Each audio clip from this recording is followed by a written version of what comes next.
Hablamos muchas veces de qué es la economía en sí, pero tiene muchas definiciones propuestas. Hoy nosotros usaremos una definición derivada por Lionel Robbins, que define la economía como ciencia social que estudia los modos en los que las personas y las sociedades deciden emplear los recursos escasos que tienen usos alternativos para producir diversos bienes y distribuirlos para su consumo, entre las diferentes personas y grupos de la sociedad. La base del problema económico radica en que los seres humanos tienen una serie de necesidades y disponen de unos recursos escasos para satisfacerlas. Para obtener bienes y servicios es preciso disponer de recursos con los que producirlos. El problema es que estos recursos son escasos y en una economía global con una población en continuo aumento, incluso el aire puro y el agua se han convertido en recursos escasos. Al decidirnos por una opción, tenemos que asumir que perdemos la oportunidad de disfrutar de otra. Esto es lo que caracteriza las decisiones económicas. El coste de oportunidad de algo es aquello a lo que se debe renunciar al conseguirlo. Es decir, te lleva a elegir y por tanto a renunciar a algo. El coste de oportunidad de producir cualquier bien se mide por los bienes a los que se renuncia. La economía estudia el modo en que la sociedad gestiona sus recursos escasos para lograr el bienestar material de sus miembros. La actividad económica surge precisamente para superar el problema de la escasez de recursos, es decir, nos obliga a elegir.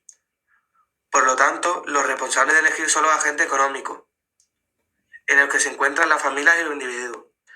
Con un ingreso limitado, tendrán que elegir. Por otro lado, nos encontramos a las empresas, que deciden qué producir y cuántos trabajadores y equipos utilizan para ello, teniendo en cuenta que disponen de un capital limitado. Y por último, nos encontramos al Estado. Con el presupuesto de que disponen, deberán decidir si lo emplean en más hospitales o más carreteras, más becas o una mejora de pensiones, etc. Existen tres preguntas básicas que la ciencia económica ayuda a responder. La primera de ellas es ¿qué producir?, refiriéndose a qué bien y servicio producimos con los recursos que tenemos y en qué cantidades. La segunda es cómo producir, es decir, quién va a producir cada bien, con qué recurso y con qué método tecnológico. Y la última de ellas es para quién producir, refiriéndose quiénes van a ser los destinatarios de los bienes producidos. En la sociedad industrialmente avanzada se han resuelto estos problemas con tres sistemas institucionales y de coordinación diferentes. Las diferencias entre sistemas se basan en dos aspectos organizativos: la propiedad de los medios de producción, pública o privada, y la forma en la que se coordina y dirige la actividad económica, pudiéndose distinguir así los siguientes sistemas fundamentales. Hablemos de los tres sistemas fundamentales que podemos distinguir.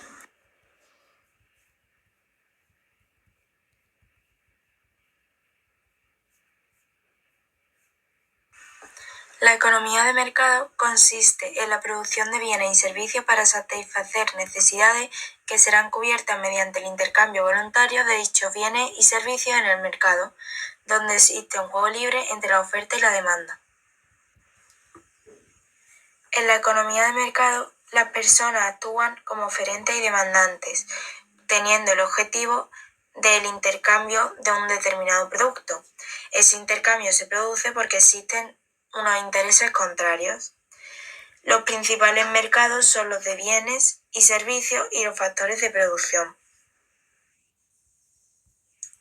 Algunos ejemplos exitosos de economías de mercado pueden ser Estados Unidos, Canadá, Australia y Hong Kong. La economía centralizada es aquella en la que los factores de producción están a manos de un Estado. Es una forma de producir, consumir y distribuir las riquezas. Por ello, el mercado pierde su razón de ser como mecanismo consignador de recursos. En la economía planificada, el Estado es quien toma todas las decisiones, se produce mediante las empresas públicas, por lo que no hay ningún tipo de competencia entre empresas, y ya los productos se reparten en función de las necesidades de la sociedad. Una economía mixta es un modelo económico intermedio que busca el equilibrio entre el libre mercado de capitalismo y el intervencionismo estatal de la economía planificada socialista.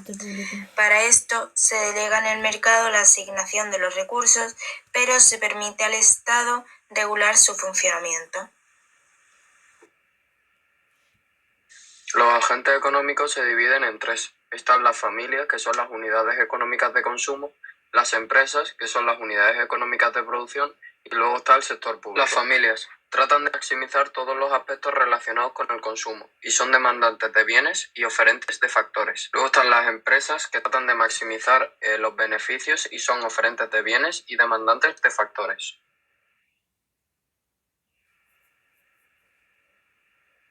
De asignar los distintos recursos limitados entre los diferentes agentes económicos.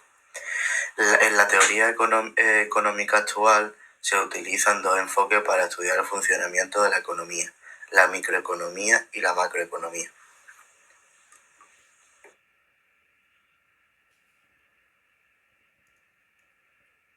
A Manwin, que estudia el modo en el que las empresas y los hogares toman sus decisiones para formar parte de los mercados.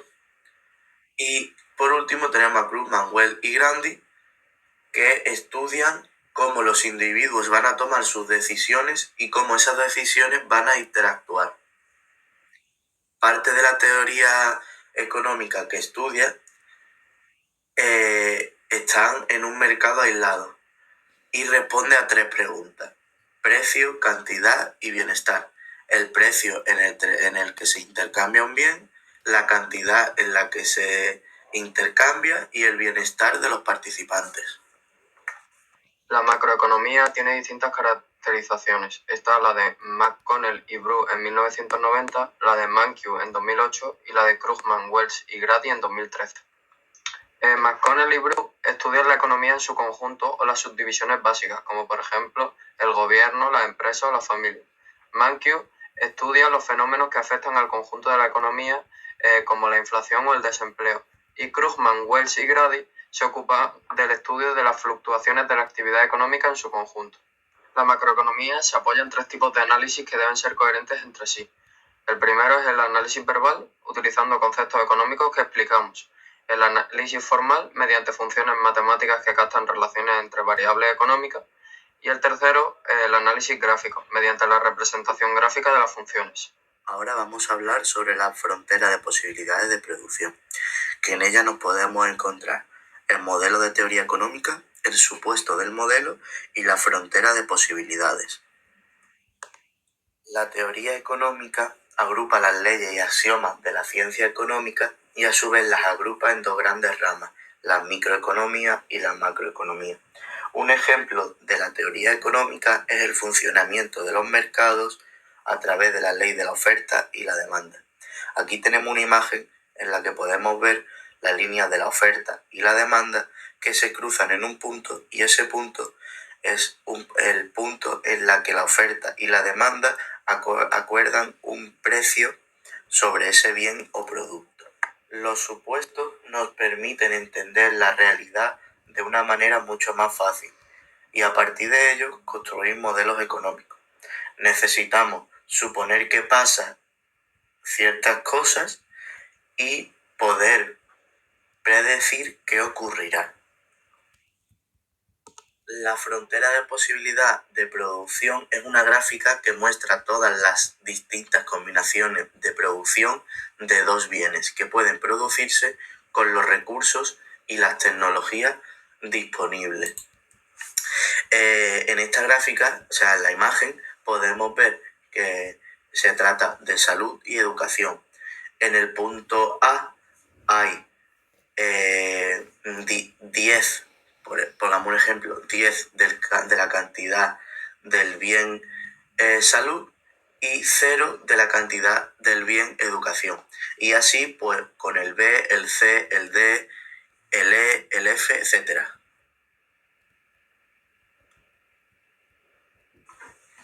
El coste de oportunidad es la cantidad del bien Y a la que hay que renunciar para aumentar la cantidad producida del bien X.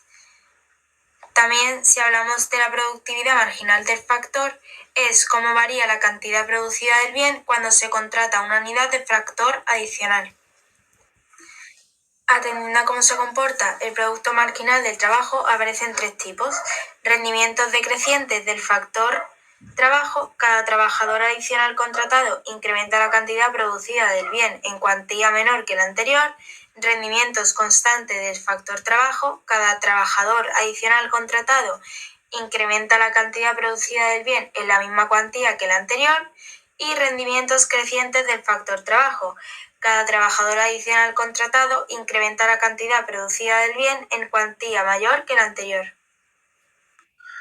La tecnología determina cómo se comporta el coste de oportunidad y la forma de la frontera de posibilidades de producción. Cuando se producen rendimientos decrecientes en los factores, el coste de oportunidad crece, por lo que en una gráfica la frontera de posibilidades de producción sería cóncava. En el caso de que el rendimiento La frontera de posibilidades de factores permiten clasificar las combinaciones de bienes en tres tipos distintos. En una gráfica, una de ellas son las inalcanzables de producción son aquellas combinaciones de bienes que dada la tecnología existente. La tecnología determina cómo se comporta el coste de oportunidad y la forma de la frontera de posibilidades de producción. Cuando se producen rendimientos decrecientes en los factores, el coste de oportunidad crece, por lo que en una gráfica la frontera de posibilidades de producción sería cóncava. Las fronteras de posibilidades de producción permiten clasificar las combinaciones de bienes en tres tipos distintos.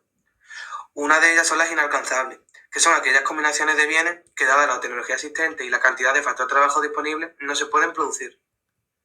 La segunda son las ineficientes, que son aquellas combinaciones de bienes para las que, dada la tecnología existente y la cantidad de factor trabajo disponible, se pueden aumentar la cantidad de un bien sin disminuir la del otro.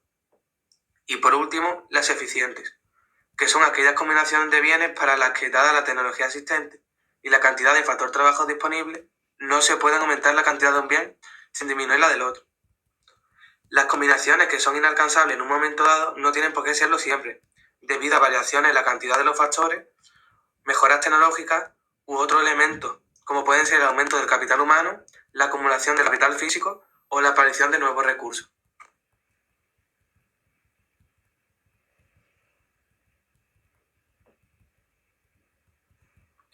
Ahora hablaremos sobre el intercambio, que trata de la ventaja absoluta y la ventaja comparativa, ya que no siempre los países tienen la ventaja absoluta en la producción de algún bien.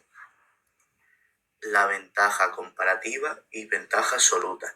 La ventaja absoluta es la cualidad que tiene un país para producir cierto producto, usando menor material que algún otro producto, es decir, que la ventaja absoluta está presente cuando algo o alguien es mejor desarrollando dicha actividad o fabricando cierto bien a un costo menor al que lo produce los demás.